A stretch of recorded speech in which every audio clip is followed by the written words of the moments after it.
Right, well, after going away and thinking about this for a little bit,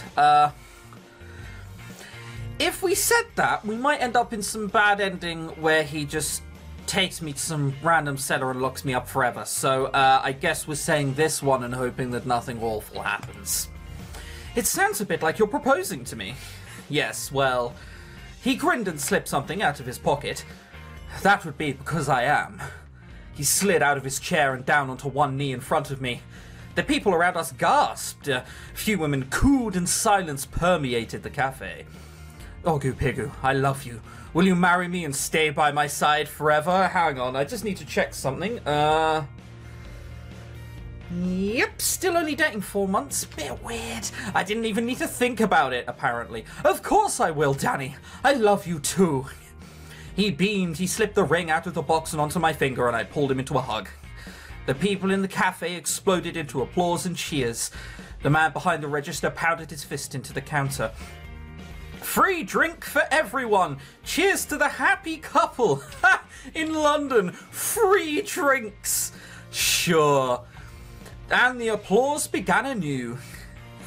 I don't know how we were going to manage this. I had a ticket to leave the country in only 1 week.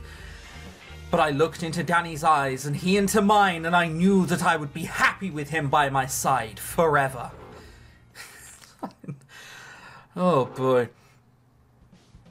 The next day, the enormity of the situation began to sink in. Yeah, you just agreed to marry someone. At least he got on one knee and actually proposed. Someone in the last episode said that that was the worst proper proposal they've seen. At least he got onto one knee. Were Danny and I really engaged? Was I going to tell my friends, my family? They knew I was dating Danny, of course, but they didn't know everything about him. Not even I knew everything about him. How soon could we do it? Where would we live? How would we manage? I didn't have any answers, not yet. Trying to explain this over the phone would be far too stressful, especially when I would be home the next week anyway. Right now, I just wanted to spend as much time with Danny as I could. We had more celebrating to do. What are you trying to say? It was my final weekend at the one hostel. Oh, yeah. I mean, you can see the damp on the ceiling. For fuck, this is such a hazard risk. Like, look at this shit. That's really bad. Whatever. I ran into James in the lobby, shuffling some papers behind the register. Okay, Biggie, so you're leaving on Monday? That's right. He handed the papers to me. It's the long-term leaving checklist, what you have to clean and so on. Fill these out, sign it when you're done, and leave them at the desk when you go. That way I don't have to get up early to see you out. God forbid you have to do any work. If you forget or there's any problems, I'll bill you for it. Yeah, I'm not sure I'm comfortable just leaving this at the desk. Someone might steal it. I glared at him, trying to remind him that I was still mad about the fact he didn't... about that, but he didn't seem to care. Leave it with Danny then, or Oscar at the Crafty Crown. Fine. Yeah, so he scratched his armpit, staring at me intently.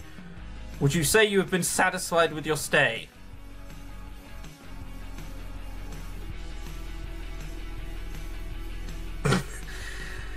I'll be giving this a 1 star on TripAdvisor.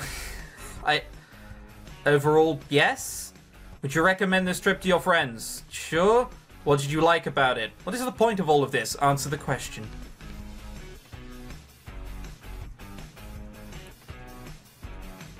It sucked. It sucked some major baloney. But, you know, just in case he kicks me out right now. James glared at me. Well, you're no help. He shoved something into his pocket and walked away. What was that about? Was he going to give me something? I want to see if he'll give me something. The location was great. Well, I like London. It was easy to get out and see things from here. My room was pretty nice, I guess. It was mostly quiet. I could do my homework and sleep. Why are you asking me this? James withdrew a tape recorder from behind his back and smiled. Thank you for that. It'll come in handy. What? Have a safe trip home. I'll miss having you around. He waved a hand carelessly at me, then left the hostel and headed off down the sidewalk. What a knob. Some people never change. That's cardinal sin. Knob is spelt without a K. It's slang. It means penis. Wait, did I just think knob? I'd been in England too long. No, you haven't. You're still spelling it wrong. Alright, anyway, he's gonna use that. I thought maybe he'd, like, you know, give us some money or something. But yeah, actually, it fucking sucked, and I hate you. Finally doing something proper, eh? Fuck you. Every time he says something, even if he means it honestly and in the best interests, I still want to say fuck you. I leaned back from my half-full suitcase. Angelo stood in my doorway with arms crossed and muscles bulging. Pardon? Women do seem to have a knack for fitting in everything into the little nooks and crannies. You probably develop it because you always bring so many things with you. Jesus Christ. Oh, man. He smiled as if he had made some kind of joke, and I cleared my throat. Was there something you needed? No, I just came to say goodbye. We worked together for a long time, you know. Even though things didn't work out between us, you're still a great lady. I hope everything goes well for you in the future. That's very kind of you. I hope the same for you. Be sure to find a good guy to take care of you, right? You're too good to wind up an old shrew. I gritted my teeth. Do you do that on purpose? Do what on purpose? Say things like that. Are you trying to make me angry? What earth would I do that? I'm just trying to say a peaceful goodbye. This is exactly what I'm talking about. Always combative. Always ready to jump down somebody's throat. Speak for yourself. Maybe look at your own life before coming in here and giving me sexist advice about my own. Sexist? Look here. Men and women have differences, and it's not a bad thing to acknowledge them. Look, I get that. Men and women definitely have differences. Saying that a woman can pick things, can pack so many things into every nook and cranny because we bring too many things naturally. Like, come on. That's definitely wrong. You can't say that. Ugh.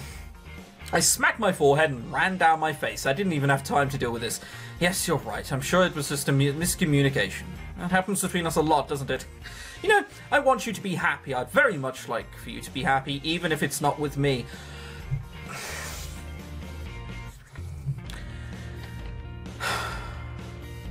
You know what? One day I'll send a shovel to Angelo, just as a birthday present or something. I shot him a questioning look and he shrugged. Anyway, have a safe flight tomorrow. I'll be off to Italy tonight, so I won't see you. Keep in touch. If you ever stop by my part of the world, let me know if I'm ever in Italy. Sure. I suppressed a sigh. Will do, Angelo. He moved towards me as if to hug me, then stopped. Instead, he gave me a cheerful wave and left the room. It never would have worked out between us. We were too different. I wish there had been some sort of better way to resolve things between us, but there really wasn't.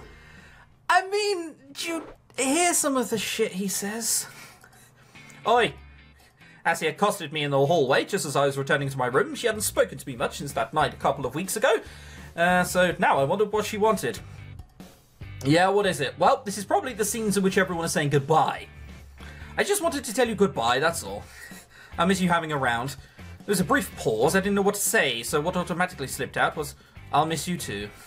Stillness rang through the hall like bells. Then as he smiled, good.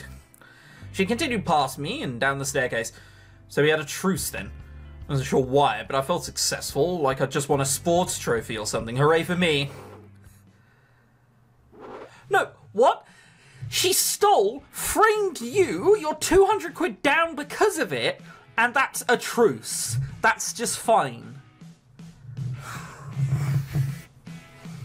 Man, whatever. It was the night before I left. We were gathered in the kitchen, yet again eating one of Ashley's dishes, perhaps for the last time for me. Nobody said anything about it, but it was clear everybody was around for a reason. I was leaving, and it was a solemn, subtle celebration for me, or a funeral, whichever. There might have been a ladder party if the rest of the hostel had known about Danny and me, but for right now, we were keeping that news to ourselves. Did they not hear anything? I can't think the walls are very thick in this place. As we munched and chatted away like usual, one thing seemed off. I see. She was much quieter than she had ever been in a group situation like this, and was watching the group with an almost sad look on her face. It couldn't be about me, surely. We'd already said our surprisingly cordial goodbyes. That's what I thought, until she abruptly stood up. I would like everyone to be quiet. I have something to say. Back in May, oh, okay, so she is actually going to admit it. After we came back from the trip to the beach, money was found missing from the register up in front of the hostel. At the time, Oggy Pigger was blamed for it, but it wasn't her. I took the money. That's all. She sat back down, picked up her fork, and began eating spaghetti as if nothing had happened. You mean you've been letting Oggy Pigger take the fall for you this whole time? Letting her? It's not as though this was an accident. I set her up. Yep, me. What of it? Danny turned to look at me. Oggy Pigger, you're the one who's been affected by this. What do you want to do about it? Well, put her over your lap. 20 spankings. I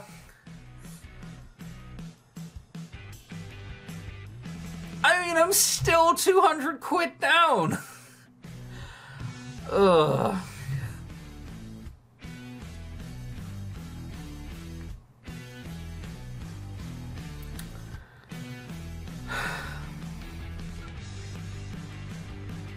Man, you know what? Fuck it. You know what? Fuck it. I shrugged. I'm not the police, I'm not even the landlord, and I'm leaving tomorrow. What happens to her doesn't matter to me anymore. Whatever James wants to do with her is fine with me.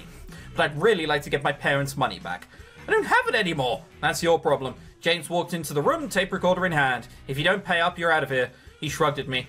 Can't promise you'll get a refund. That's okay. But James grabbed a hold of her shoulder and tugged her away. As she was taken from the room, she looked over her shoulder at me like a wounded dog, like I'd done something wrong. You brought this on yourself! She grimaced at me and then turned away, and that was the last I saw of her. We finished our meal. I helped Ashley clean up for the last time. Yeah, the real one really fucking sucks, doesn't it? Seriously though, fuck her.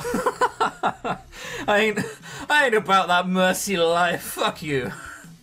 I'm about to smite you down. We finished our meal. I helped Ashley clean up for the last time. You know what, Ashley was a smiting book member, but I think that she's definitely been smited after that. If I didn't have to go back to a room that had been scrubbed clean with all of my clothes packed away in a suitcase, I could have assumed it was just another day at the hostel. I said goodnight to everybody and climbed the staircase to my room. That was it. Good night, England. See you in the morning. It was earlier in the morning than I'd preferred to be awake, but I had to get going in order to reach Heathrow on time. Everyone knows that Gatwick is where it's at. I stepped out into the hallway, my suitcase in tow. As I did, several doors opened and people popped their heads out, evidently to say goodbye. It was as if they hit a tripwire somewhere and I just rung an alarm. Or everyone was awake. I don't know. It doesn't look particularly early. This may just be 8 AM or something. Becky approached me, rubbing her eyes. I couldn't... She already had fully dressed. Also, what I was saying beforehand, look, knob, it's spelt without a K. It's spelt without a K. Everyone knows that. Peggy approached me, rubbing her eyes. I couldn't tell whether they were red because of lack of sleep or because she had been crying. Okay, Peggy, thank you so much for coming to the hostel. I know you didn't expect to get a bunch of people like us as friends, but I'm glad you did. It was ace knowing to know you, and I'll miss you. You make a better sister than any of my sixth form friends. I won't forget you. Never give up on trying to change the world, Peggy. We need people like you. She grinned and punched the air. I won't. Mark came bounding down the hall towards me, chipper as ever, even this early in the morning. Yeah, he's probably slept with someone's wife. Hello, Oggy Piggy. It's such a dumb joke, but I just can't help my saying it every time someone French appears. You're heading out then. He grabbed my shoulders and spread his arms out to the sky. Just think of the world that's waiting for you. Think of the endless possibilities. After all, someday will end and you will be forgotten. Isn't that wonderful?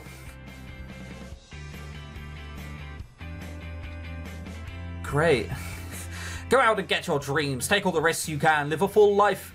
Even if you make a bunch of mistakes, eventually in the long run, nobody will be around to care. I can't imagine a more wonderful freedom than this. Thanks, Mark. I'll miss your inspiring speeches. Go on and do other things, because eventually no one else will care about you. Fucking weird French. I'm sure you will. That's why I prepared several on this mixtape for you. He handed me an old-fashioned cassette tape, of all things. I didn't even know why they... I didn't even know they made these anymore, but I took it with a smile. Yeah, I have like a 30-year-old radio somewhat down there which plays tape cassettes.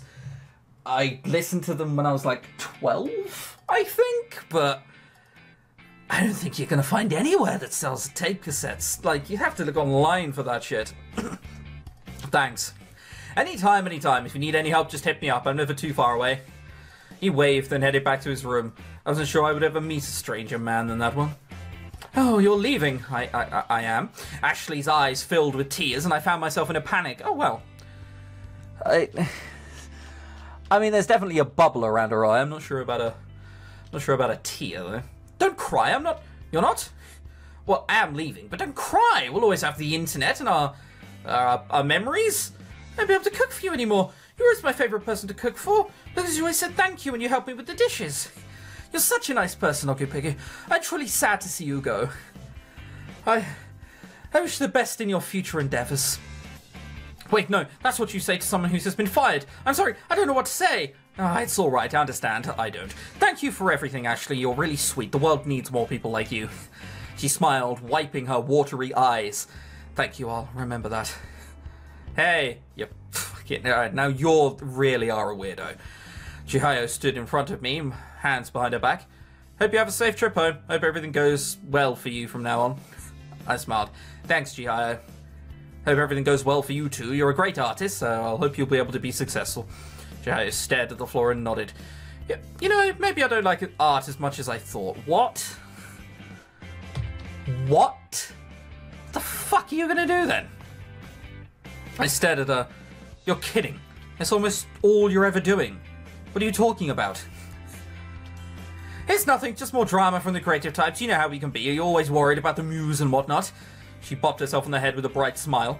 I didn't think she actually felt any better, but I also didn't think there was much I could do about it now. I wish I understood her. I do not wish you understood her. Well, I wish you the best. I truly think you can succeed. You have talent, passion, and discipline. That's everything you need. Don't give up, okay? She nodded, her hands behind her back once again. I won't. I was tempted to check and see whatever her fingers were crossed, but she went into her room before I could say anything else. I took one last look around the front entrance of the hostel. What an absolute shithole. Last month I was pulled into the dining room and told that I might not be able to live there anymore. At that time I was horrified. I realised the hostel had become more of a home to me than I ever guessed it would. But now I was leaving it, it felt different. It was only a temporary place for everyone after all. Memories of my bedroom in New York came flooding back to me, and the hostel was left looking shabby and stained in comparison. I had spent months here, studying, working, making friends, avoiding enemies, and now it was time to leave.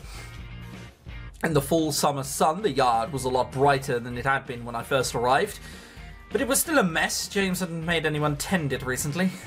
I made the short walk from the door to the taxi with my heart in my stomach and tears pricking my eyes. I would miss it here, I really would.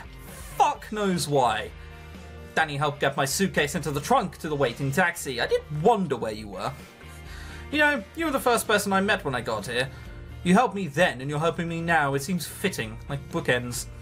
Except that this isn't the end. He pulled me in for a fierce, thorough kiss, and I swore I could hear a girl cheering in the background. Ring me as soon as you get home. I need to know that you're safe. I promise. Trust me, if the plane crashes, it'll be on international news. You'll hear about it. I wanted to kiss him again, but if I didn't get into the taxi now, I might never leave. And that probably wasn't the best way to take the next step in our relationship. And so I opened the car door and climbed inside. As I did, I saw several heads poke out of the main hostel door. My friends smiled and waved goodbye to me as I left. They definitely saw you kissing, and they definitely know you're a thing. The taxi driver started up the car, and off we went down the street. That was it. Goodbye hostel, goodbye England. As the car drove further, my sadness melted away, replaced with a sense of relief. Oh, she only now realises how much of a horrible place this was. I was going home, the adventure was over. Is this credits? Or is this... No, that's signalling us flying. I stepped out of the arrivals area, looking oddly like Heathrow did, searching the faces eagerly, scanning the outpouring of people. Oggy Piggy! I jumped. They were there, Nene and Jinsu, for the first time in a long while. Nene ran to me and jumped into my arms. I laughed as I hugged her, and Jinsu watched on like a proud father. Bit weird. I missed you so much. It's great to be back. Man, I have so much to tell you guys. Then he pulled away from me, mouth hanging open. Talk again? What? What do you mean? Oh my gosh, say something again. What are you talking about? Do I sound weird? You've picked up a little bit of an English accent. How did that happen? No. This is always bullshit when this thing happens.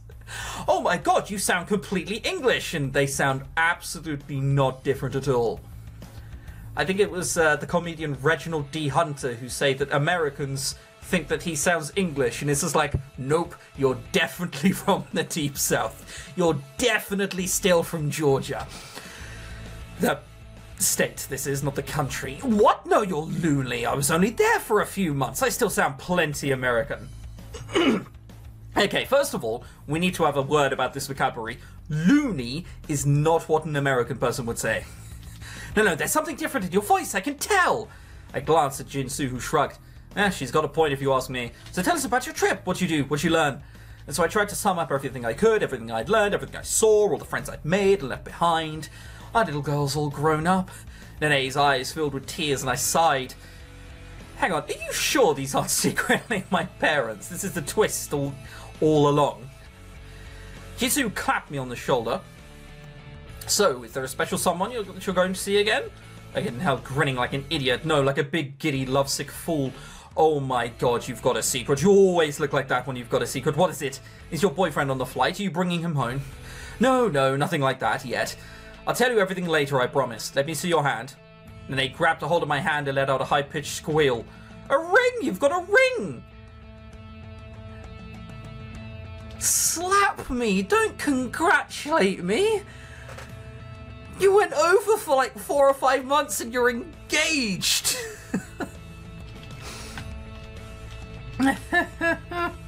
Jinsu whistled. You certainly did have a time, didn't you? You could say that. We headed over to the baggage claim area, watching the luggage pour out the opening like flies out of a frog's mouth. What a weird analogy. So here's my question. Was it worth all the trouble? Did you find what you were looking for? Was it worth all the trouble? Fuck no. I mean, yeah, what a hard question to answer. All of the friendships I made, the experiences I had, all of these things were my own doing. If there was anything I regretted not doing or anything I regretted saying, those things were on me.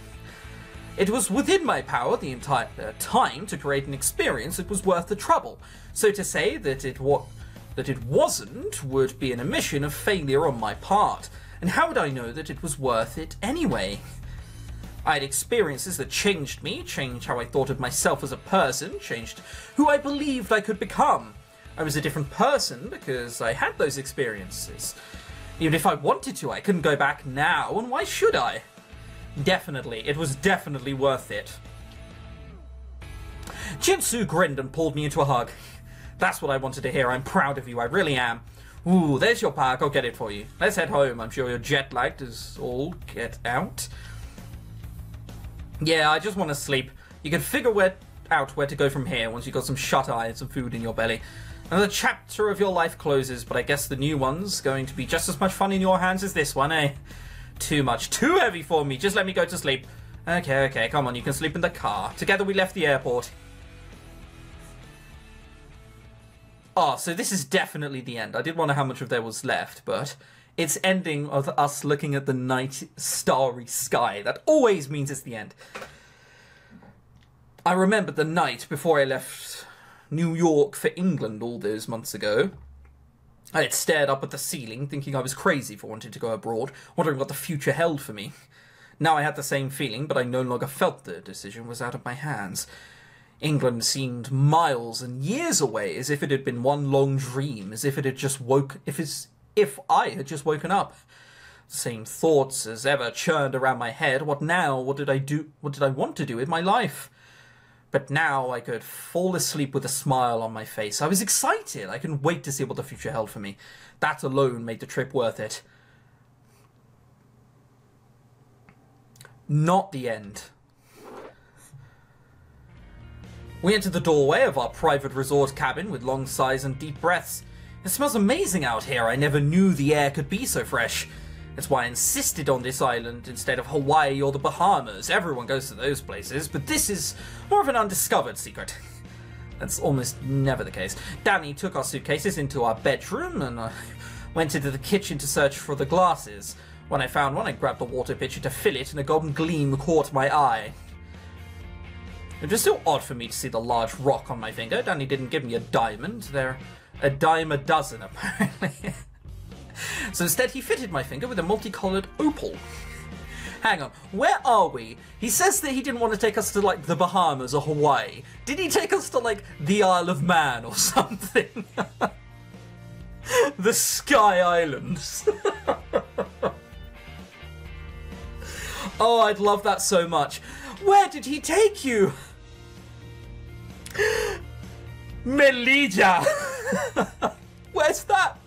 It's a Spanish-owned island off of the north coast of Africa. Oh, so romantic.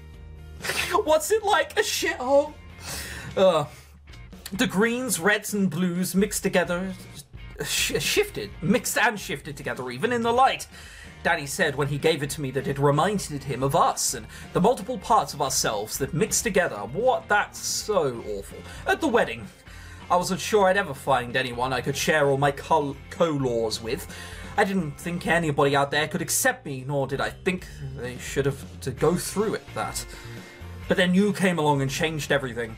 You changed my whole perspective, you changed me, you changed my life, and that is now what I'm taking.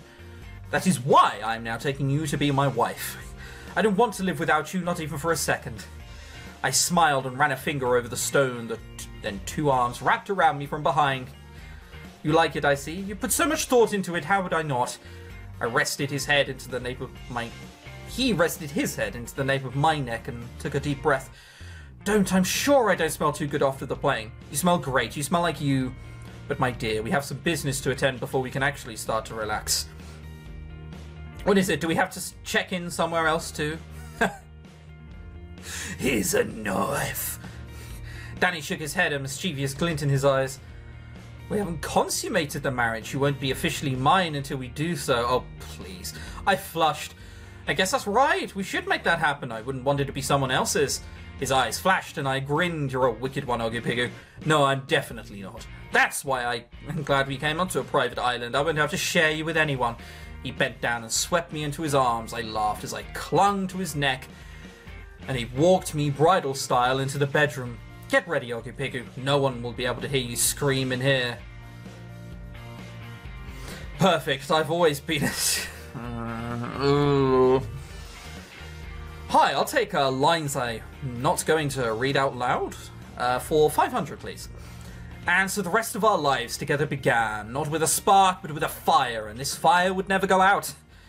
6 months later, blood on the sheets as he's murdered me. Well then, that was a peculiar game, if nothing else. I liked it. This is the thing, I liked it, but almost no one in that game had a redeeming quality about them. Like, I'm someone... This is personal preference, of course, but I'm someone who likes pros and cons. Danny's pros were like, he's crazy jealous. He's gonna be in love with you, but he is mentally jealous. He is... I'm presuming a murderer at some point in his life. Jaho was just a weird artist who never seemed to tell us the truth. Mark was just this person who said hurtful thing after hurtful thing. Angelo was this bizarre, sexist menagerie of a man. Brendan was just, I mean, for all intents and purposes, a complete twat. Arcee... I mean, she framed us for stealing money and thought that we were going to forgive her because she got a little bit emotional about it. Fuck you, you stole 200 quid from us. Like, you see where I'm coming from? No one had any pros. Everyone was just such a dick. And I don't know, maybe that's the point. You go abroad to... thinking the world is but lives and dreams and magical stuff, and it turns out everyone's probably a bit of a dick no matter where you go. The grass isn't always greener. That's what I'd like this game to be about.